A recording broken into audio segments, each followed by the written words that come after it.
نحمده ونصلي على رسوله الكريم اما بعد فاعوذ بالله من الشيطان الرجيم بسم الله الرحمن الرحيم رب اشرح لي صدري ويسر لي امري واحلل عقدة من لساني يفقهوا قولي۔ ناظرین، پروگرام اللہ کے خوبصورت نام کے ساتھ آپ کی خدمت میں حاضر ہیں۔ آج ہم انشاءاللہ اللہ سبحانہ وتعالیٰ کے نام المتکبر پہ بات کریں گے۔ المتکبر کا معنی ہے بہت بڑائی والا۔ اللہ رب العزت وہ ذات ہے جو اپنی ذات، صفات، افعال اور اپنی سلطنت میں سب سے بڑا ہے، اس جیسا کوئی بھی نہیں۔ باقی تمام مخلوق اس سے چھوٹی ہے، حقیر ہے۔ وہ مخلوق کی تمام صفات سے برتر ہے، اس کی کوئی مثال اور نظیر نہیں۔ وہ اپنے بندوں پر ظلم کرنے سے بھی بہت بڑا ہے، یعنی باوجود اس کے کہ بندے بہت گناہ کرتے ہیں لیکن اس کے باوجود وہ ان کو برداشت کرتا ہے اور اپنی مخلوق میں سے کسی پر ذرہ برابر بھی ظلم نہیں کرتا۔ اللہ سبحانہ وتعالیٰ کے اس نام کا ذکر قرآن مجید میں بھی آتا ہے اور حدیث شریف میں بھی۔ قرآن مجید میں اللہ تعالیٰ کی اور بہت سی صفات کے ساتھ اس کا بھی ذکر ہے، العزیز الجبار المتکبر۔ اور حدیث میں آتا ہے کہ ایک مرتبہ نبی صلی اللہ علیہ وسلم ممبر پر تشریف فرما تھے کہ آپ نے یہ آیت تلاوت فرمائی، وَالسَّمَاوَاتُ مَطْوِيَّاتٌ بِيَمِينِهِ سُبْحَانَهُ وَتَعَالَى عَمَّا يُشْرِكُونَ، کہ اور آسمان اس کے دائیں ہاتھ میں لپٹے ہوئے ہوں گے، پاک ہے وہ اور بہت بلند اس سے جو وہ اس کا شریک ٹھہراتے ہیں۔ اور پھر فرمانے لگے کہ اللہ تعالیٰ اپنی بزرگی خود بیان کرے گا، یعنی قیامت کے دن جب سارے آسمان اس کے ہاتھ میں ہوں گے، اور فرمائے گا انا الجبار، میں ہوں جبار، انا المتکبر، میں ہوں متکبر، انا الملک، میں ہوں بادشاہ، انا المتعالی، میں ہوں غالب، بلند۔ حقیقت یہ ہے کہ سب بڑائی اللہ سبحانہ تعالیٰ کے لیے ہے، زمینوں میں بھی اور آسمانوں میں بھی۔ سورۃ الجاثیہ میں ارشاد باری تعالیٰ ہے، وَلَهُ الْكِبْرِيَاءُ فِي السَّمَاوَاتِ وَالْأَرْضِ، اور اسی کے لیے آسمانوں اور زمین میں سب بڑائی ہے۔ ایک حدیث کے مطابق جنت عدن میں جب بندے اپنے رب کو دیکھیں گے تو اس وقت سوائے عظمت کے پردے کے کوئی چیز اس کے چہرے پر نہ ہوگی، یعنی یہ بڑائی اس کے لیے ہمیشہ کے لیے ہے، اور اللہ سبحانہ وتعالیٰ کے علاوہ کسی اور کے لیے یہ بڑائی ہے ہی نہیں۔ اسی لیے اللہ سبحانہ وتعالیٰ نے جب ابلیس نے انکار کیا اللہ تعالیٰ کے حکم کا تو اس وقت اس کو صاف فرما دیا، قال فاہبط منہا فما یکون لک ان تتکبر فیہا فاخرج انک من الصاغرین، فرمایا یہاں سے اتر جا، کیونکہ تیرے لیے یہ نہ ہوگا کہ تو اس میں تکبر کرے، یعنی اللہ سبحانہ تعالیٰ کا حکم نہ مانے اور اپنی مرضی کرے، سو نکل جا، یقیناً تو ذلیل ہونے والوں میں سے ہے۔ رسول اللہ صلی اللہ علیہ وسلم اللہ سبحانہ تعالیٰ کی اس بڑائی کا اظہار اپنے رکوع اور سجدوں میں کیا کرتے تھے، اور یہ دعا کثرت سے مانگتے تھے، سبحان ذی الجبروت والملکوت والکبریاء والعظمہ، تمام پاکی اللہ کے لیے ہے جو طاقت اور سلطنت والا ہے، جو کبریائی اور عظمت والا ہے، یعنی انتہائی بندگی کے مقام پر رکوع اور سجدے کی حالت میں رسول اللہ صلی اللہ علیہ وسلم اللہ تعالیٰ کی اس بڑائی کا اقرار کیا کرتے تھے۔ ہمیں بھی چاہیے کہ ہم بھی حقیقی معنوں میں اللہ سبحانہ تعالیٰ کی عظمت اور بڑائی کو محسوس کریں۔ پھر یہ ہے کہ اللہ سبحانہ تعالیٰ کی بڑائی کا معنی یہ بھی ہے کہ اللہ تعالیٰ اپنے کمتر ہونے کی نفی فرماتا ہے۔ اگر ہم اللہ سبحانہ تعالیٰ کی بڑائی کو محسوس کرنا چاہیں تو اس کی کائنات میں غور و فکر کریں۔ اس نے جو کچھ بنایا ہے، خواہ آسمانوں میں ہو یا زمین میں، اس کی نشانیاں ہر طرف بکھری ہوئی ہیں۔ ان میں سے کوئی چیز بھی ایسی نہیں کہ جس کا مقابلہ انسان کر سکے، کوئی انسانی دماغ کر سکے، خواہ ساری دنیا کے لوگ مل کر بھی، اکٹھے ہو کر بھی اس کی تخلیق کی طرح کوئی چیز تخلیق کرنا چاہیں تو وہ ان کے بس میں نہیں۔ یہیں سے انسان کا کمتر ہونا اور رب کا بڑا ہونا ثابت ہوتا ہے۔ اسی لیے اللہ سبحانہ تعالیٰ نے مخلوق کے لیے اس صفت کو پسند نہیں کیا، یعنی کبریائی، بڑائی اور عظمت کی صفت صرف اور صرف اللہ سبحانہ تعالیٰ کے لیے ہے، اور بندوں میں سے جو بھی بڑا بننا چاہتا ہے اللہ سبحانہ تعالیٰ اس سے سخت ناراض ہوتا ہے۔ اسی لیے ایک حدیث کے مطابق کوئی شخص ایسا جنت میں جا بھی نہ سکے گا جس کے دل میں ایک رائی کے دانے برابر بھی تکبر ہوگا، یعنی جو اپنے اندر کسی بھی طرح اپنے آپ کو بڑا سمجھے۔ بندہ ہونے کی حیثیت سے ہم پر لازم ہے کہ ہم اللہ سبحانہ تعالیٰ سے اس نام کے واسطے سے دعا کریں اور اس کی بڑائی کو تسلیم کریں، اور اپنی ہر ضرورت اور اپنی ہر حاجت میں اللہ تعالیٰ کو پکارتے رہیں اس کی بڑائی کو تسلیم کرتے ہوئے، کیونکہ اس سے نہ مانگنا تکبر کی علامت ہے۔ قرآن مجید میں اللہ تعالیٰ فرماتے ہیں وَقَالَ رَبُّكُمُ ادْعُونِي أَسْتَجِبْ لَكُمْ إِنَّ الَّذِينَ يَسْتَكْبِرُونَ عَنْ عِبَادَتِي سَيَدْخُلُونَ جَهَنَّمَ دَاخِرِينَ، اور تمہارے رب نے فرمایا کہ مجھے پکارو، مجھ سے مانگو، میں تمہاری دعا قبول کروں گا، بے شک وہ لوگ جو میری عبادت سے تکبر کرتے ہیں ان قریب ذلیل ہو کر جہنم میں داخل ہوں گے۔ اس لیے انسان کو ہمیشہ اللہ سبحانہ تعالیٰ کے سامنے جھکتے رہنا چاہیے، اپنی عاجزی اور مسکنت کا اظہار کرتے رہنا چاہیے، اپنی حاجتیں اسی کے سامنے رکھنی چاہیے، اور اپنی زبان سے بھی اس کی بڑائی کا اظہار کرنا چاہیے۔ حضرت سعد سے روایت ہے کہ ایک بدو نبی صلی اللہ علیہ وسلم کی خدمت میں حاضر ہوا، اس نے عرض کیا کہ مجھے ایسا کلام سکھائیں جسے میں پڑھتا رہوں۔ آپ نے فرمایا یوں کہو لا الہ الا اللہ وحدہ لا شریک لہ اللہ اکبر کبیرا والحمد للہ کثیرا وسبحان اللہ رب العالمین لا حول ولا قوة الا باللہ العزیز الحکیم۔ اس نے عرض کیا کہ یہ سارے کلمات تو میرے رب کے لیے ہیں، میرے لیے کیا ہے؟ آپ نے فرمایا یوں کہو اللہم اغفر لی وارحمنی واہدنی وارزقنی، اے اللہ مجھے معاف کر دے، مجھ پر رحم فرما، مجھے ہدایت دے اور مجھے رزق عطا فرما۔ اور اگر دیکھا جائے تو ان کلمات میں جن کو آپ صلی اللہ علیہ وسلم نے اس بدو کو سکھایا، اس میں اللہ سبحانہ تعالیٰ کی بڑائی کا ہی ذکر ہے۔ لا الہ الا اللہ وحدہ لا شریک لہ اللہ اکبر کبیرہ، یعنی صرف اللہ اکبر نہیں بلکہ اللہ اکبر کبیرہ، تاکید کے لیے کہ اللہ بڑا ہے، بہت ہی بڑا۔ اور اگر انسان ان کلمات کو ادا کرے تو اس کے لیے لازم ہے کہ اللہ سبحانہ تعالیٰ کی بڑائی کو محسوس بھی کرے۔ جب انسان اس بات پر ایمان لے آتا ہے کہ سب بڑائی اللہ ہی کے لیے ہے تو وہ تکبر سے بچنے کی کوشش کرتا ہے۔ رسول اللہ صلی اللہ علیہ وسلم نماز میں فاتحہ سے پہلے یہ دعا پڑھا کرتے تھے اعوذ باللہ من الشیطان من نفخہ ونفثہ وہمزہ، اے اللہ میں شیطان مردود کے ہمز، نفخ اور نفخ سے آپ کی پناہ میں آتا ہوں۔ نفخ سے مراد شعر ہے اور نفخ سے مراد تکبر ہے، اور ہمز سے مراد موت ہے۔ یعنی انسان اپنی نمازوں میں اور اس کے علاوہ بھی شیطان کے تکبر ڈالنے سے اپنے آپ کو اللہ کی پناہ میں دے، کیونکہ شیطان نے خود تکبر کیا اور وہ چاہتا ہے کہ انسان کے اندر بھی یہ خرابی پیدا ہو تاکہ وہ اللہ سبحانہ تعالیٰ سے دور ہو جائے۔ انسان کو اس بات سے بھی بچنا چاہیے کہ اپنی نگاہوں میں خود بڑا بنے، یعنی اپنے آپ کو بڑا سمجھے۔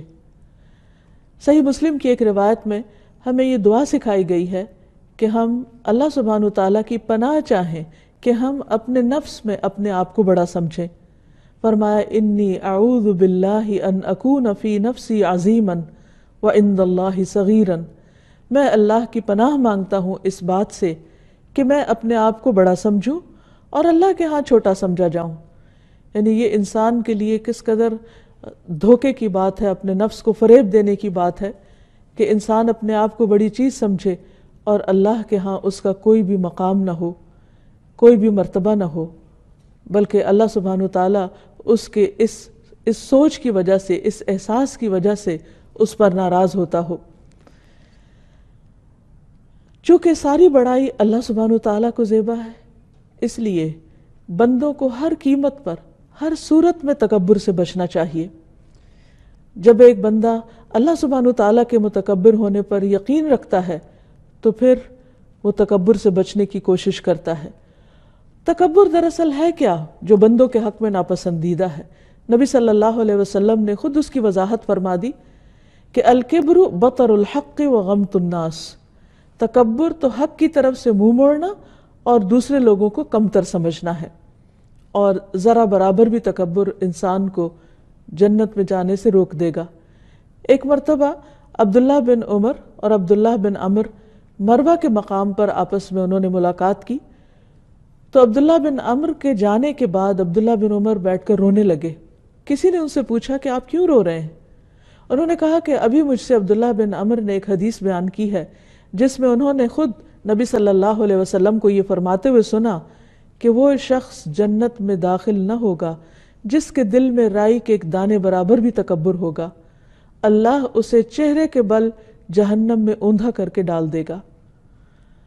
ایک اور روایت میں آتا ہے، حارثہ بن وہب کہتے ہیں کہ میں نے خود رسول اللہ صلی اللہ علیہ وسلم کو فرماتے ہوئے سنا، کیا میں تمہیں اہل جنت کے بارے میں نہ بتاؤں؟ ہر وہ آدمی جو کمزور ہو اور اسے دبایا جاتا ہو، لیکن اگر وہ اللہ کے نام کی قسم کھا لے تو اللہ تعالیٰ اس کی قسم پوری کر دے۔ اور کیا میں تمہیں اہل جہنم کے بارے میں نہ بتاؤں کہ کون ہوں گے جہنم کے لوگ؟ فرمایا، ہر وہ بدخلق آدمی، بد اخلاق آدمی جو کینہ پرور ہو، متکبر ہو، یعنی اس کی عادتیں بھی بری ہوں، لوگوں کے ساتھ معاملہ بھی برا ہو، اس کے دل میں لوگوں کے خلاف نفرت ہو، کینہ ہو، بغض ہو، اور اس کے ساتھ ساتھ اپنے آپ کو بڑی چیز سمجھتا ہو۔ یعنی یہاں پر جو لفظ استعمال ہوئے ہیں وہ عتل اس شخص کو کہتے ہیں جو بہت سخت طبیعت کا ہو، کہ دوسرے لوگ اس سے بات نہ کر پائیں، اس کے ساتھ معاملہ کرتے ہوئے ڈریں۔ اور پھر جواز، جو بہت کنجوس ہو اور لوگوں کے ساتھ بھلائی نہ کرتا ہو، اور جعزری، تکبر کرنے والا اور اپنے آپ کو بڑی چیز سمجھنے والا۔ تو یہ صفات اور یہ بد اخلاقی جو ہے انسان کو جنت سے محروم کر سکتی ہے۔ نبی صلی اللہ علیہ وسلم نے فرمایا، جس شخص کی روح اس کے جسم سے اس حال میں جدا ہو کہ وہ 3 چیزوں سے بری ہو تو وہ جنت میں داخل ہوگا۔ یعنی 3 چیزیں اس کے اوپر نہ ہو۔ نمبر 1 قرض، یعنی اس کو کسی کا کچھ دینا نہ ہو۔ نمبر 2 تکبر نہ ہو اس کے اندر، اور نمبر 3 اس نے مال غنیمت میں کبھی خیانت نہ کی ہو۔ متکبر ہونا کسی کے لیے بھی زیبا نہیں، لیکن خاص طور پر اگر کوئی شخص محتاج ہو، فقیر ہو، یعنی دنیاوی اعتبار سے اس کا کوئی سٹیٹس نہ ہو، اور اس کے باوجود اپنے آپ کو بڑی چیز سمجھے تو اس کے لیے اور بھی زیادہ برا ہے۔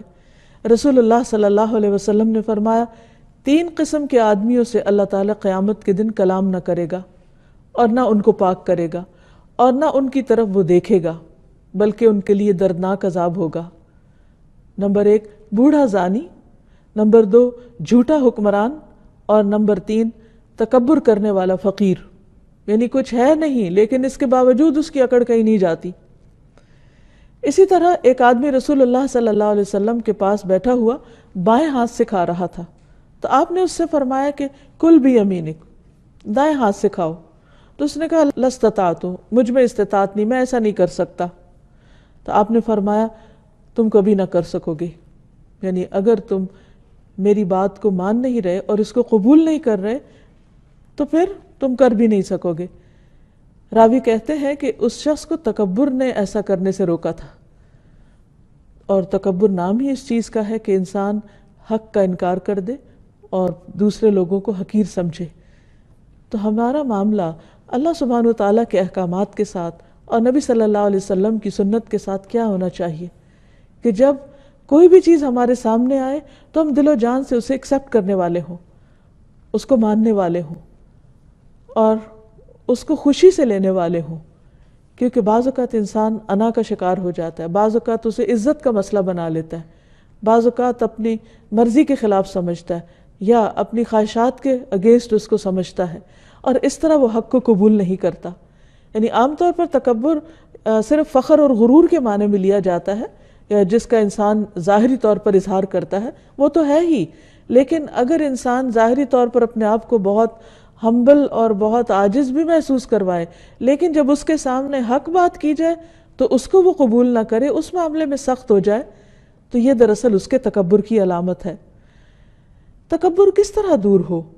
تکبر صرف اسی وقت دور ہو سکتا ہے جب انسان اپنی اصل پر غور کرے کہ وہ آیا کہاں سے ہے، اس کی تخلیق کس چیز سے ہوئی ہے، وہ کس چیز سے بنا ہے، اور پھر اس کے بعد اس کا انجام کیا ہے، مرنے کے بعد اس کے جسم کا حال کیا ہوگا، اور قیامت کے دن اس کا انجام کیا ہوگا۔ ایک حدیث میں آتا ہے، نبی صلی اللہ علیہ وسلم نے فرمایا، قیامت کے دن متکبروں کو چیونٹیوں کی طرح پیش کیا جائے گا، یعنی جو اپنے آپ کو بہت بڑی چیز سمجھتے ہیں وہ حشر کے میدان میں چیونٹیوں جیسے ہوں گے، گویا کہ ان کی شکلیں انسان جیسی ہی ہوں گی، یعنی چہرہ چیونٹی کی طرح نہیں ہوگا، انسان اپنی اصل شکل پر ہی ہوگا۔ ہر حقیر چیز ان سے بلند ہوگی، یہاں تک کہ وہ جہنم کے ایک ایسے قید خانے میں داخل ہو جائیں گے جس کا نام بولس ہے، اور ان لوگوں پر آگوں کی آگ چھا جائے گی، یعنی معمولی آگ نہیں، بہت بڑی آگ چھا جائے گی، اور وہ طینۃ الخبال کا پانی پئیں گے، اور طینۃ الخبال ہے جہنم والوں کی پیپ، یعنی باقی جہنم والے جلنے سے ان کے جسم پر جو زخم ہو جائیں گے، ان زخموں میں جو پیپ ہوگی، وہ پیپ بہہ بہہ کر جہاں اکٹھی ہوگی تو ان متکبرین کو جب پیاس لگے گی تو وہاں سے پینے کو کہا جائے گا۔ تو اگر کوئی شخص اس انجام کو یاد رکھے تو وہ کبھی بھی تکبر نہیں کر سکتا، اور پھر یہ بات بھی یاد رکھے کہ تکبر کرنے سے انسان کے نیک اعمال بھی ضائع ہو جاتے ہیں۔ رسول اللہ صلی اللہ علیہ وسلم نے فرمایا، جہاد دو قسم کا ہوتا ہے، جس نے اللہ کی رضا چاہی، امام کی اطاعت کی، عمدہ مال خرچ کیا، اپنے شریک کار لوگوں سے نرمی برتی، فساد سے بچتا رہا، تو بلا شبہ ایسے مجاہد کا سونا اور جاگنا سبھی اجر و ثواب کا کام ہے۔ یعنی جو لوگ اللہ کی راہ میں نکلیں ان کے سامنے اللہ ہی کی رضا ہو، اور جس لیڈر کے ساتھ وہ نکلیں اس کی بات بھی مانیں، اور اللہ کے راستے میں جب مال خرچ کریں تو بہترین حصہ خرچ کریں، اور جو اس کے آس پاس اور لوگ ہوں، اس کے ساتھی ہوں، شریک کار ہوں، ان کے ساتھ نرمی کا برتاؤ کریں اور فتنے فساد سے بچیں۔ تو ایسا شخص جب اللہ کی راہ میں نکلتا اور جب تک واپس آتا ہے، اس کا سونا، کھانا، پینا، چلنا پھرنا، ہر چیز اجر و ثواب کا باعث بنتی ہے۔ اس کے برعکس جو شخص فخر، دکھلاوے اور شہرت کی غرض سے نکلے، امام کی نافرمانی کرے، زمین میں فساد کرے، تو بلا شبہ ایسا آدمی برابری کے ساتھ بھی نہیں پلٹتا، یعنی گناہ سے بچ کے آنا اس کا مشکل ہے، اور اس کے لیے اجر میں سے کچھ بھی نہیں، یعنی خواہ وہ اس راستے میں تھکے اور تکلیفیں اٹھائے اور بڑے بڑے کارنامے سر انجام دے، لیکن جب وہ پلٹے گا تو خالی ہاتھ ہوگا، کیونکہ اس نے وہ ریکوائرمنٹ پوری نہیں کی جو اللہ کے راستے میں نکلنے کی ہے، اس کے اندر وہ اخلاق نہیں، وہ طور طریقے نہیں، وہ مینرز نہیں کہ جو اللہ سبحانہ تعالیٰ کو پسند ہیں اور جو بندوں کے لیے بھی خیر و بھلائی کا باعث ہے۔ تکبر اس لیے بھی برا ہے کہ انسان دوسرے کے لیے اذیت کا باعث بن جاتا ہے۔ ایسا شخص جو ہر وقت خود کو بڑی چیز سمجھے اور دوسروں کو حقیر سمجھے، اس کے آس پاس کے لوگ اپنا کانفیڈنس لوز کر جاتے ہیں، اس کے آس پاس کے لوگ اس سے انکمفرٹیبل ہو جاتے ہیں، اس کے آس پاس کے لوگوں کے لیے زندگی دوبھر ہو کر رہ جاتی ہے۔ اس لیے انسان کو انسانوں کے ساتھ اچھے اخلاق کے ساتھ، اچھے معاملات کے ساتھ رہنا بہت ضروری ہے، اور یہ اسی صورت میں ہو سکتا ہے جب انسان اپنے دل کی بڑائی کو ختم کرے اور ساری بڑائی صرف اور صرف اللہ سبحانہ وتعالیٰ ہی کے لیے مانے۔ یہ بھی یاد رہے کہ تکبر کفر کا ایک رکن ہے۔ ابن القیم کہتے ہیں کہ کفر کے 4 ارکان ہیں۔ نمبر 1 تکبر، نمبر 2 حسد، نمبر 3 غضب یعنی غصہ، اور غصہ بھی بنیادی طور پر تکبر ہی کی وجہ سے آتا ہے، اور نمبر 4 شہوت۔ اور جب کسی کے اندر یہ چیزیں آتی ہیں تو پھر اللہ سبحانہ وتعالیٰ ایسے لوگوں کے دلوں پر مہر لگا دیتا ہے، انہیں اپنی غلطیوں کا احساس بھی نہیں دیتا، اور اس طرح وہ مسلسل اللہ کی نافرمانی میں زندگی بسر کر کے دنیا سے رخصت ہوتے ہیں۔ پھر جیسا کہ پہلے عرض کیا گیا کہ نبی صلی اللہ علیہ وسلم نے تکبر کو 2 حصوں میں تقسیم کیا۔ ایک بطر الحق، جس کا معنی یہ ہے کہ اللہ کے احکام کے آگے بڑائی ظاہر کرنا، یعنی اللہ کے مقابلے پہ آ جانا کہ اللہ تعالیٰ یہ آپ کا حکم ہے، اور دوسری طرف میری مرضی، میرے دل کی بات۔ اور دوسری طرف غمت الناس، لوگوں کے ساتھ معاملہ کرتے وقت ان کے ساتھ بدسلوکی کرنا، ان کو اپنے سے کم سمجھنا۔ ہم دیکھتے ہیں کہ تاریخ میں جن لوگوں نے اپنے آپ کو بڑا سمجھا اور اللہ سبحانہ وتعالیٰ کے سامنے تکبر کا اظہار کیا، ان میں خاص طور پر فرعون، قارون اور حامان ہیں۔ اللہ تعالیٰ فرماتے ہیں وَقَارُونَ وَفِرْعَوْنَ وَحَامَانَ وَلَقَدْ جَاءَهُم مُوسَىٰ بِالْبَيِّنَاتِ فَاسْتَكْبَرُوا فِي الْأَرْضِ وَمَا كَانُوا سَابِقِينَ، اور قارون اور فرعون اور حامان کو بلا شبہ یقیناً ان کے پاس موسیٰ علیہ السلام کھلی نشانیاں لے کر آئے تو وہ زمین میں بڑے بن بیٹھے۔ یعنی ان لوگوں کو حق قبول کرنے سے کس چیز نے روکا؟ ان کی بڑائی کے احساس نے۔ اور فرمایا اور وہ بچ نکلنے والے نہ تھے، یعنی ان میں سے ایک ایک کا انجام سب کے سامنے ہے کہ پھر وہ کس نتیجے کو پہنچے۔ اسی طرح تکبر کرنے والوں میں سب سے پہلے ابلیس کا نام آتا ہے۔ وَإِذْ قُلْنَا لِلْمَلَائِكَةِ اسْجُدُوا لِآدَمَ فَسَجَدُوا إِلَّا إِبْلِيسَ أَبَى وَاسْتَكْبَرَ وَكَانَ مِنَ الْكَافِرِينَ، اور جب ہم نے فرشتوں سے کہا کہ آدم کو سجدہ کرو تو انہوں نے سجدہ کیا مگر ابلیس، اس نے انکار کیا اور تکبر کیا اور کافروں میں سے ہو گیا، یعنی انکار کرنے والوں میں شامل ہو گیا، حالانکہ وہ سب کچھ جانتا تھا اور کہا جاتا ہے کہ بہت عبادت گزار بھی تھا، لیکن اس کی ساری عبادت اور اس کا سارا علم اور سب کچھ، اس کی عزت، ہر چیز پامال ہو گئی، ضائع ہو گئی، کیونکہ اس نے اللہ سبحانہ وتعالیٰ کے حکم کے سامنے اپنی مرضی کی، اللہ سبحانہ وتعالیٰ کی بات نہیں مانی۔ تو یاد رکھیے کہ تکبر بطر الحق ہے، حق سامنے آ جائے، حق سمجھ میں آ جائے اور پھر انسان اسے قبول نہ کرے کہ وہ اس کی مرضی کے خلاف ہے۔ پھر اسی طرح صرف اللہ سبحانہ وتعالیٰ کے حکم کے سامنے ہی نہیں بلکہ رسول صلی اللہ علیہ وسلم کے یا اللہ سبحانہ وتعالیٰ کے کسی بھی رسول کی بات کے سامنے اپنی بات کو فوقیت دینا اور اپنی مرضی کو بڑا جاننا، یہ بھی تکبر میں ہے۔ مثلا قرآن مجید میں آتا ہے وَلَقَدْ آتَيْنَا مُوسَى الْكِتَابَ، ہم نے موسیٰ علیہ السلام کو کتاب دی، وَقَفَّيْنَا مِن بَعْدِهِ بِالرُّسُلِ، اور اس کے پیچھے ہم کئی رسول لائے، وَآتَيْنَا عِيسَى ابْنَ مَرْيَمَ الْبَيِّنَاتِ، ہم نے عیسیٰ ابن مریم کو کھلی کھلی نشانیاں دی، وَأَيَّدْنَاهُ بِرُوحِ الْقُدُسِ، اور روح القدس کے ساتھ ہم نے اس کی تائید کی۔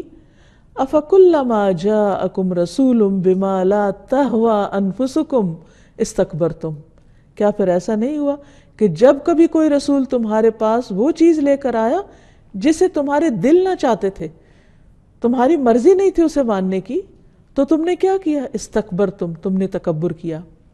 تو گویا تکبر کیا ہے؟ اپنی خواہش نفس کو اپنا الہ بنا لینا، اپنی مرضی کو اللہ سبحانہ و تعالیٰ کی مرضی پر مقدم کرنا، آگے رکھنا، اوپر رکھنا اور اللہ تعالیٰ کی بات نہ ماننا۔ فرمایا فَفَرِيقًا كَذَّبْتُمْ وَفَرِيقًا تَقْتُلُونَ، ایک گروہ کو تم نے جھٹلا دیا اور ایک کو تم نے قتل کر دیا۔ اور یہ انتہائی ظالمانہ حرکت ہے کہ انسان کسی حق پیش کرنے والے کی جان کے درپے ہو جائے اور اس کی بات کو نیچا دکھائے۔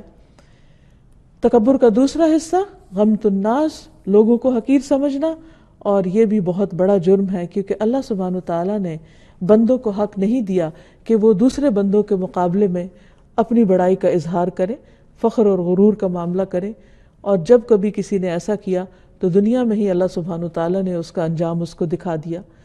سورۃ الکہف میں اللہ تعالیٰ نے ایک واقعہ بیان کیا اور اس سے ایک بہت بڑی بات سمجھائی، اور ان کے لیے ایک مثال بیان کرو۔ دو آدمی ہیں جن میں سے ایک کے لیے ہم نے انگوروں کے 2 باغ بنائے اور ہم نے ان دونوں کو کھجور کے درختوں سے گھیر دیا اور دونوں کے درمیان کچھ کھیتی رکھی۔ دونوں باغوں نے اپنا پھل دیا اور اس میں کچھ کمی نہ کی، اور ہم نے دونوں کے درمیان ایک نہر جاری کر دی اور اس کے لیے بہت سا پھل تھا۔ تو اس نے اپنے ساتھی سے جب وہ باتیں کر رہا تھا کہا کہ میں تجھ سے مال میں زیادہ ہوں اور نفری میں بھی زیادہ ہوں، زیادہ باعزت ہوں، یعنی انا اکثر منک مالا واعز نفرا۔ 2 چیزوں میں اس نے تکبر کیا، ایک مال کے اعتبار سے اور ایک لوگوں کی تعداد کے اعتبار سے، کہ میرے ساتھ زیادہ لوگ ہیں، میرا کنبہ قبیلہ بڑا ہے، اور جن لوگوں کے ساتھ میرا میل جول ہے وہ زیادہ باعزت لوگ ہیں، سٹیٹس والے لوگ ہیں۔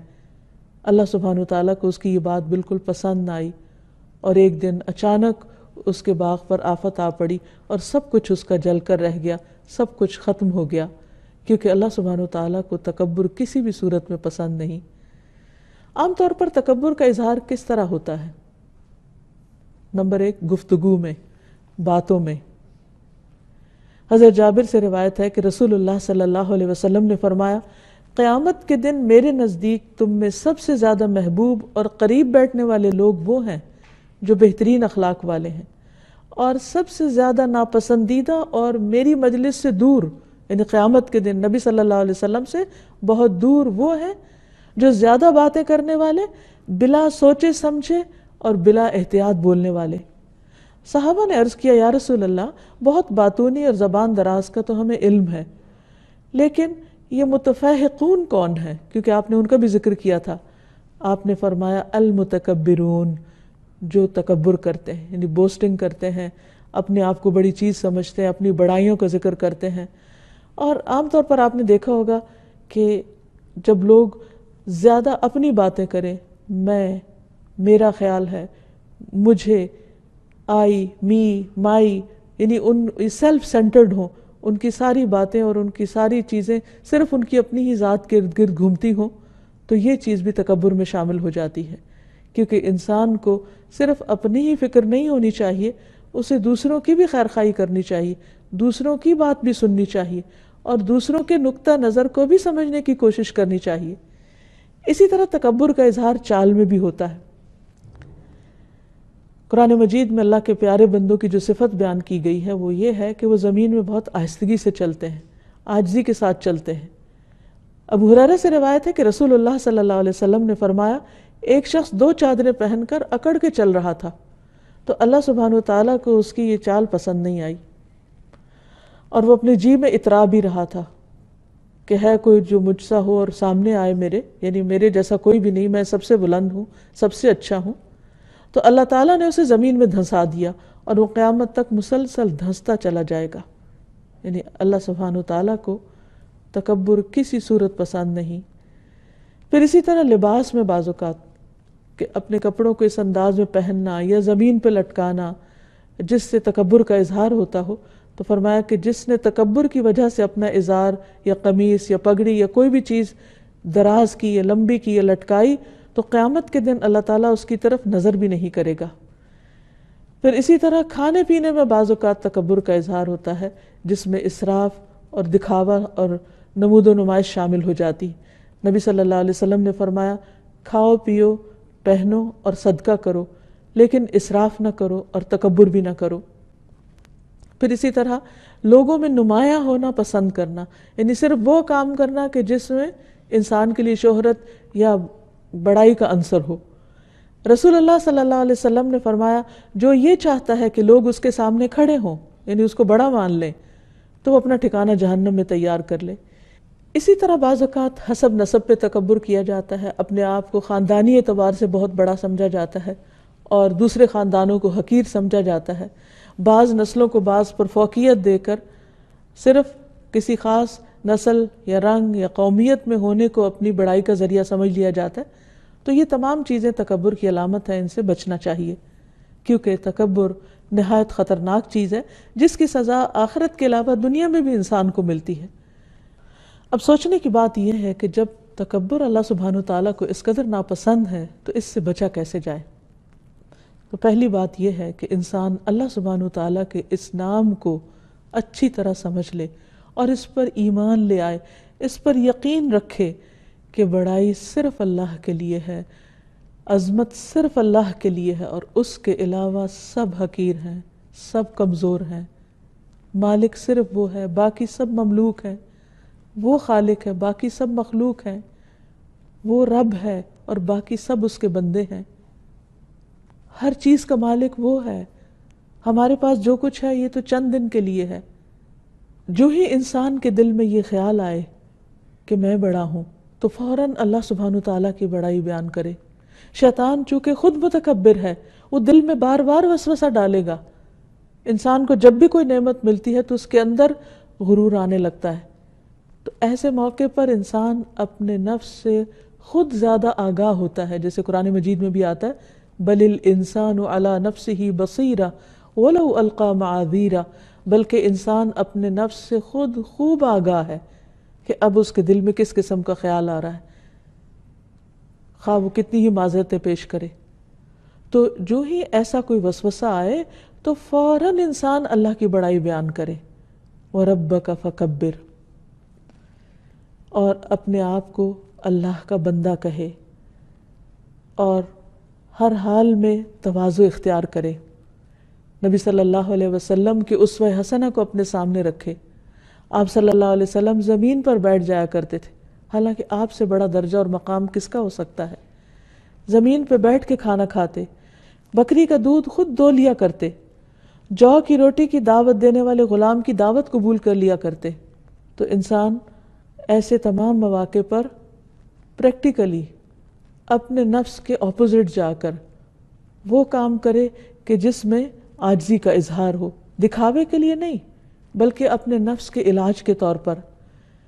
نبی صلی اللہ علیہ وسلم گدھے کی سواری کر لیا کرتے تھے، خادم کے ساتھ بیٹھ کے کھانا کھا لیا کرتے تھے۔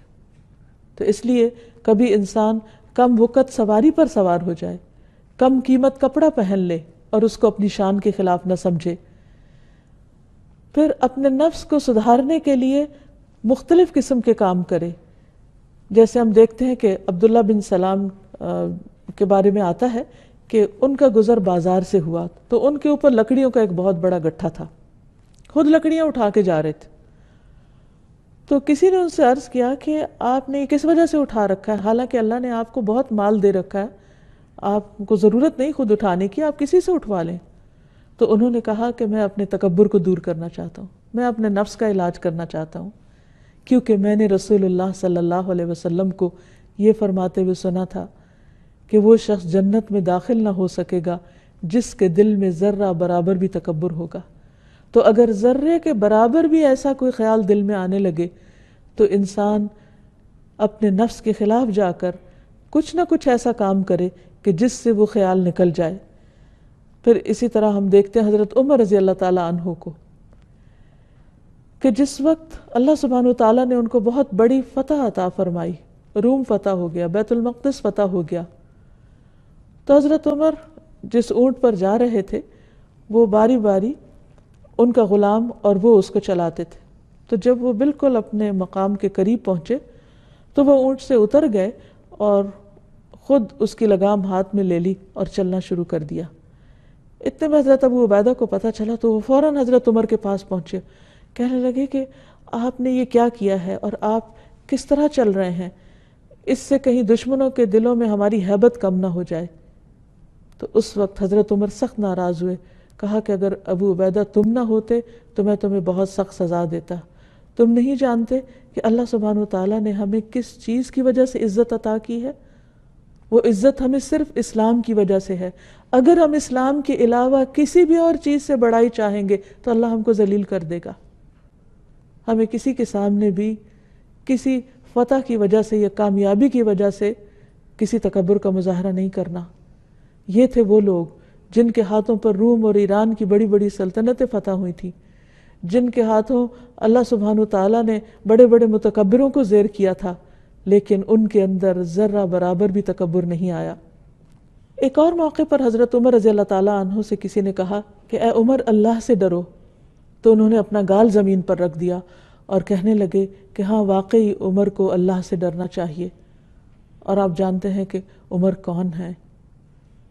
اللہ کے رسول صلی اللہ علیہ وسلم کے خلیفہ جن کو اللہ سبحانہ تعالیٰ نے دنیا میں بہت بڑی فتوحات سے نوازا۔ اگر وہ اپنا گال زمین پر رکھ دیتے ہیں تو ایک عام انسان کے لیے کیا حکم ہو سکتا ہے؟ عام طور پر انسان کو تکبر کن چیزوں پر ہوتا ہے؟ مال کی وجہ سے، اولاد کی وجہ سے، خاندانی وجاہت کی وجہ سے، علم یا عبادت کی کثرت کے احساس کی وجہ سے۔ یہ تمام چیزیں انسان کے لیے نعمت ہیں، لیکن اگر ان سب کو انسان یہ سمجھے کہ یہ سب میرے اللہ نے مجھے دیا ہے، اس میں میرا کوئی کمال نہیں، تو انشاءاللہ انسان تکبر کا شکار نہیں ہوگا۔ اور اسی طرح یہ بھی کہ انسان جب اس کی غلطی پر اس کو کوئی اور احساس دلائے تو اس پر ناراض نہ ہو۔ اگر انسان کی اصلاح کے لیے کوئی شخص کوئی بات کہتا ہے اور وہ اس پر برا منا جاتا ہے، اس پر ناراض ہو جاتا ہے، تو یہ سراسر تکبر کی علامت ہے۔ کون انسان ایسا ہے جو غلطی نہ کرے؟ کون ہے جس سے کوئی خطا نہ ہو؟ ہم کمزور ہیں، ہم سے غلطیاں ہوتی ہیں، اور جب ہم اپنی غلطی کا اعتراف کرتے ہیں اور اللہ سبحانہ تعالیٰ کی بڑائی بیان کرتے ہیں تو اللہ تعالیٰ ہمارے گناہ کو معاف فرما دیتے ہیں۔ یونس علیہ السلام کی بخشش کس وجہ سے ہوئی تھی؟ لا الہ الا انت سبحانک، نہیں کوئی الہ مگر تو ہی پاک ہے، ہر غلطی، نقص اور عیب سے پاک ہے۔ انی کنت من الظالمین، میں ظالموں میں سے ہوں، میں خطا کار ہوں۔ تو جب انسان اپنی غلطی کا اعتراف کر لیتا ہے تو وہ اللہ سبحانہ وتعالیٰ کے قریب ہو جاتا ہے۔ اسی طرح انسان جب سجدے کی حالت میں ہوتا ہے، سب سے زیادہ فزیکلی بھی چھوٹا، اور سمٹ کر اللہ سبحانہ وتعالیٰ کے حضور اپنی پیشانی رکھ دیتا ہے، اور اس وقت سبحان ربی الاعلیٰ پڑھتا ہے، اپنے رب کی بلندی اور بزرگی کو یاد کرتا ہے اور اس کا ذکر کرتا ہے، تو حقیقت میں اس کے اندر عاجزی پیدا ہوتی ہے اور اللہ سبحانہ وتعالیٰ کی بڑائی کا احساس پیدا ہوتا ہے۔ تو اس لیے انسان اگر اپنے تمام اعمال سوچ سمجھ کر کرے، شعور کے ساتھ کرے، تو انشاءاللہ تکبر کا خاتمہ ہو سکتا ہے۔ پھر اسی طرح انسان ایسے الفاظ کے استعمال سے بھی بچے کہ جن سے تکبر جھلکتا ہو۔ ہر حال میں اللہ سبحانہ وتعالیٰ کی بڑائی بیان کرتا رہے، اور اگر انسان دن کے مختلف اوقات میں تکبیرات کا اہتمام کرے اور ان پر توجہ رکھے تو انشاءاللہ یہ چیز بھی انسان کے دل میں اللہ کی عظمت کا احساس پیدا کریں گی۔ آپ دیکھیے کہ ہر نماز کے سے پہلے جو اذان ہوتی اس میں کئی بار اللہ اکبر دہرائی جاتی، اللہ اکبر اللہ اکبر اللہ اکبر اللہ اکبر، اور پھر اذان کے اختتام پر بھی اللہ اکبر کہ اللہ سب سے بڑا ہے، اللہ سب سے بڑا ہے۔ کتنی دفعہ ہمیں یاد دلایا جاتا ہے۔ پھر اسی طرح اقامت میں آپ دیکھیے پھر اللہ اکبر دوبارہ۔ پھر نماز جب شروع کی جاتی ہے تو نماز کے ہر ایکشن کے شروع میں اللہ اکبر ہوتا ہے، نماز شروع کرتے وقت اللہ اکبر ہے۔ پھر جب انسان رکوع میں جاتا ہے، پھر سجدے میں جاتا ہے، پھر سجدے سے سر اٹھاتا ہے تو بار بار اللہ سبحانہ وتعالیٰ کی بڑائی بیان کرتا ہے۔ پھر اسی طرح سلام پھیرتے ہی فوراً اللہ اکبر۔ پھر اسی طرح جب خاص دن آتے ہیں ذوالحج کے تو ان میں سب سے بہترین فعل جو قرار دیا گیا وہ بھی تکبیرات پڑھنا ہے۔ پھر حج کے موقع پر اللہ سبحانہ وتعالیٰ کی بڑائی بیان کرنا ہے۔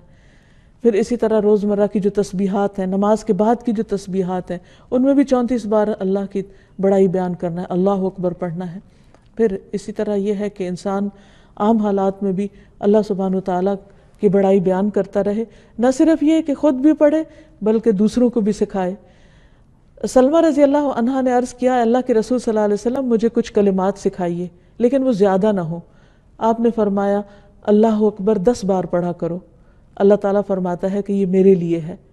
اور جو شخص 100 دفعہ اللہ اکبر پڑھتا ہے تو ام ہانی کہتی ہیں کہ میں نے رسول اللہ صلی اللہ علیہ وسلم سے عرض کیا، اے اللہ کے رسول صلی اللہ علیہ وسلم مجھے کوئی عمل بتائیے کیونکہ میں بوڑھی اور کمزور ہو گئی ہوں اور میرا بدن بھاری ہو گیا، یعنی میں کوئی بہت چل پھر کے اور بہت زیادہ اور عبادت کے کام نہیں کر سکتی، لیکن کوئی آسان سی چیز بتا دیجئے۔